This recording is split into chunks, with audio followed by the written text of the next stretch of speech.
Eccoci qua ragazzi, salve a tutti, bentornati sul canale, buon mercoledì. Prima di cominciare ovviamente questo contenuto, ieri martedì tranquillo ci ha pensato l'infortunio di Anghissà a farci dire le brutte parole, come quando eravamo bambini e ci dicevano non si dicono le brutte parole, però arrivato a un certo punto il troppo è troppo e non possiamo lasciarla passare. Vogliamo capire, capiremo. Addetti ai lavori che si sono espressi per quanto riguarda la situazione in casa Napoli, stesso infortunio per molti calciatori, e quindi andiamo a vedere di cosa si tratta. Facciamo il punto della situazione. Lautaro non si ferma alla ricerca dell'audio a quanto leggiamo oggi, e quindi andiamo a vedere cosa sta succedendo anche lì. Fatemi sapere come sempre la vostra qui sotto nei commenti, mi raccomando l'iscrizione e l'attivazione della campanellina, passaggio importantissimo per aiutarmi nella crescita del canale, e poi restate aggiornati voi con la campanellina attivata ogni qualvolta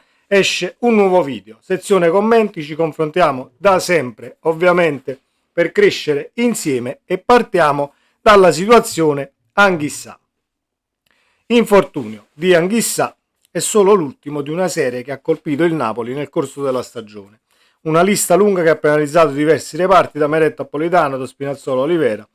Oltre a David Neres e Mazzocchi, sono tanti gli azzurri che sono stati costretti a fermarsi. Una problematica che trova ampio spazio nei quotidiani in edicola, con il Mattino che non esclude che queste problematiche siano dovute anche al cambiamento delle condizioni climatiche sui terreni di Castelvolturno, dove il Napoli si allena. Va tenuto anche conto di un altro aspetto: con l'inverno i terreni di Castelvolturno, soffici con il caldo, diventano molto più duri. Ci può stare, metterla nel calderone questa considerazione, ma non credo che poi non venga studiato comunque il manto erboso dove vai ad allenarti, e i cambiamenti climatici. Credo più che sia dovuto a una situazione preparazione, tanto è vero che il dottor Castellacci a radio CRC si esprime così: gli infortuni al soleo sono possibili, altrimenti non accadrebbero. Questo però suscita determinate riflessioni, ma bisognerebbe conoscere prima il contesto del Napoli. Bisogna capire se ci sono stati richiami di preparazione più o meno duri. Quando si ha l'infortunio dello stesso muscolo, di solito ci si mette a tavolino con il medico, il fisioterapista, il preparatore atletico per controllare tutti quegli esercizi in cui si sollecita di più. Ci sono degli esercizi che sollecitano particolarmente il muscolo, che possono portare all'affaticamento o all'eventuale flessione. Dopo l'incontro si può considerare di eliminare l'esercizio che ha determinato l'affaticamento. Conoscendo Antonio Conte, penso che questo incontro a tavolino ci sia già stato. Ci vogliono dei correttivi a tali esercizi. Il riscaldamento deve essere sempre fatto bene, in questi periodi c'è un po' di umidità in più che può causare contratture muscolari. I campi duri, l'umidità portano sempre ad input negativi ai muscoli, così come abbiamo appena detto i campi di Castelvolturno, ma non credo, comunque, mia personale opinione, che non sia la cosa principale. Tant'è vero che possiamo andare a vedere il perché di questi infortuni ovviamente al muscolo soleo. Gli infortuni al muscolo soleo possono essere causati da vari fattori. Ecco alcune delle cause più comuni: esercizio intenso. Un'attività fisica intensa come la corsa e il sollevamento pesi può causare l'affaticamento e lesioni al muscolo. Traumi, incidenti o colpi diretti al polpaccio possono provocare infiammazioni o strappi muscolari. Contratture.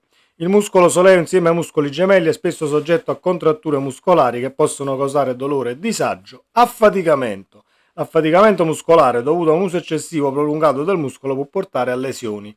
Ultimo, ma non ultimo per importanza, perché secondo me è una cosa che ci può stare tutta con le preparazioni di Conte: corsa in salita. Correre in salita o mantenere il ginocchio flesso per lunghi periodi durante la corsa può aumentare il rischio di lesioni al muscolo soleo. Allora, se andiamo un attimo indietro, ma non tanto, nelle partite giocate dal Napoli abbiamo visto che comunque la corsa di tutti i calciatori era un po' più dura, era un po' più impacciata. Già nella partita che abbiamo visto nell'ultima uscita contro il Como, al di là del secondo tempo, comunque un Napoli che correva, almeno per quanto mi riguarda, un tantino più fluido, anche se l'abbiamo fatto solo per un tempo.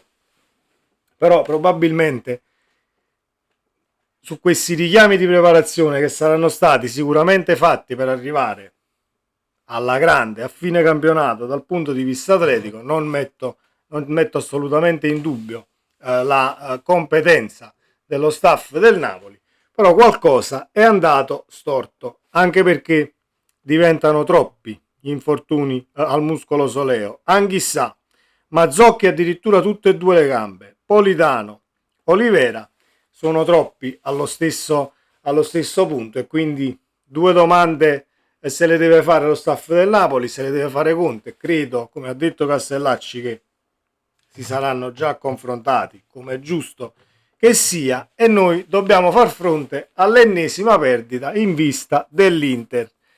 Vai Billing, sei tutti noi.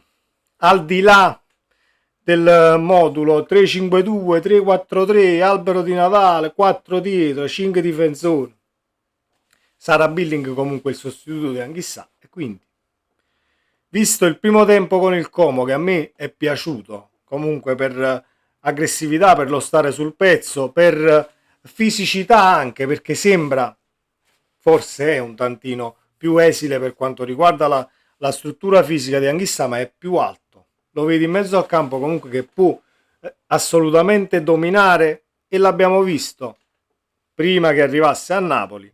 Per quanto riguarda il tiro da fuori, per quanto riguarda la tecnica, è un calciatore che può far solo bene. Io ho tantissima fiducia nel ragazzo, e quindi non è che sto qui a piangere, non abbiamo Anghissà per la sfida contro l'Inter, eccetera eccetera.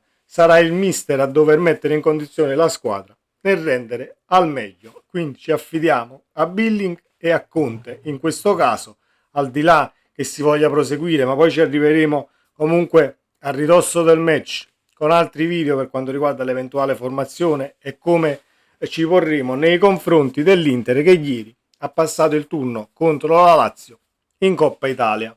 E io sono felice che hanno passato il turno, perché è sempre una partita in più, e quindi non è che faccio il tifo per l'Inter o per la Juve, per il Milan, eccetera eccetera, però tiriamo acqua al nostro mulino in questo caso, e una partita in più da giocare diciamo che può farci sorridere un tantino per quanto riguarda la stanchezza della squadra con la quale ti stai giocando, mettiamo l'accesso Champions, perché poi per il titolo è ancora molto lunga ed è tutto aperto, e ci sono anche le altre. Detto questo, la situazione Lautaro. Il caso Lautaro Martinez per le presunte bestemmie post Juve Inter resta aperto. La procura federale, come riportato dal Messaggero, sta ancora indagando. Ha già ottenuto un video con il labiale di Lautaro e cerca l'audio incriminato, che potrebbe portare a una squalifica di almeno un turno, come previsto dall'articolo 37 che conosciamo molto bene.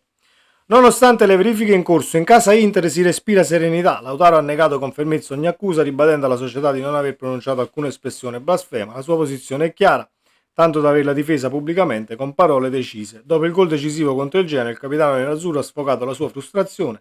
Quando si parla tanto e male di una persona dà fastidio. Quello che è successo mi ha infastidito molto. Ho insultato, ma non ho bestemmiato.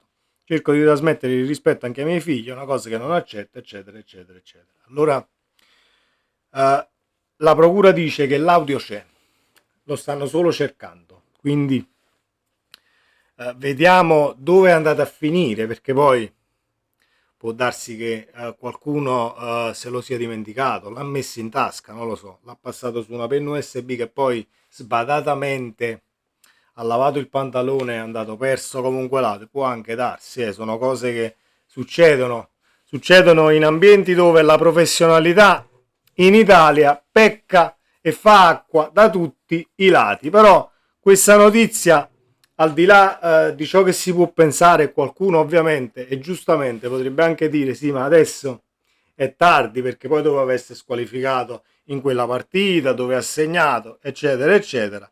Io diciamo che sarei anche d'accordo, ma se si fa giustizia meglio tardi che mai, per chiudere comunque un cerchio, una situazione che andava gestita diversamente.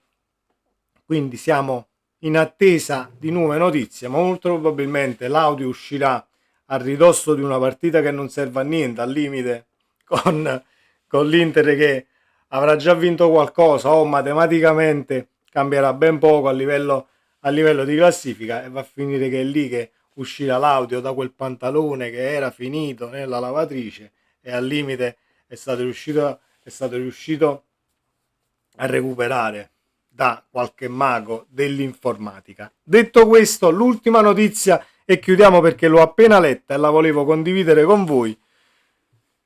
Diciamo che dal giornale da dove arriva non è che ci si può fidare, però c'è un Sarri in agguato per la panchina della Fiorentina e Tutto Sport ovviamente annuncia attenzione a Sarri quando ci sarà la partita contro il Napoli potrebbe affrontare anche il suo ex allenatore. Tanto è vero che il quotidiano sottolinea che il silenzio della società viola da domenica non ha aiutato a disinnescare dubbi e i rumors e l'inevitabile toto nome dei possibili successori di Palladino. Sarri, Tudor, Aquilani, i soliti nomi accostati periodicamente non solo alla Viola, al contrario di quanto avvenne un mese fa dopo la sconfitta in casa del Monza. L'ultima parola comprensibilmente è sempre del padrone che non ama troppo cambiare allenatore in corsa e se magari lo ribadisse a chiare lettere anche adesso, sono in molti a pensarlo, sarebbe un messaggio importante per tutta la squadra. Io che Sarri vada ad allenare la Viola, non è che sto qui a dire Sarri te ne sei andato ad allenare la Fiorentina, potevamo dire al limite un dopo Conte, se Conte se ne va, se Conte rimane. Sarebbe un piacere rivederlo allenare per quanto mi riguarda, poi se viene e torna in Serie A e lo dobbiamo affrontare come antagonista, ben venga, anche perché sappiamo benissimo quanto tempo ci vuole per incamerare gli schemi di Sarri. Non è che Sarri arriva alla Fiorentina e la Fiorentina comincia a vincere 6-7-0 le partite dalla domenica successiva, assolutamente no. Però in casa Viola diciamo che la situazione tanto buona non è, vedremo come andrà a finire anche questa di situazione. Fatemi sapere la vostra qui sotto nei commenti, iscrivetevi al canale, mi raccomando, attivando la campanellina, mi state dando una grossa mano e non smettiamo di farlo perché l'obiettivo è portare il canale quanto meno e quanto prima a quota 10.000, siamo quasi a metà strada e non possiamo assolutamente lamentarci. Sempre Forza Napoli, ciao!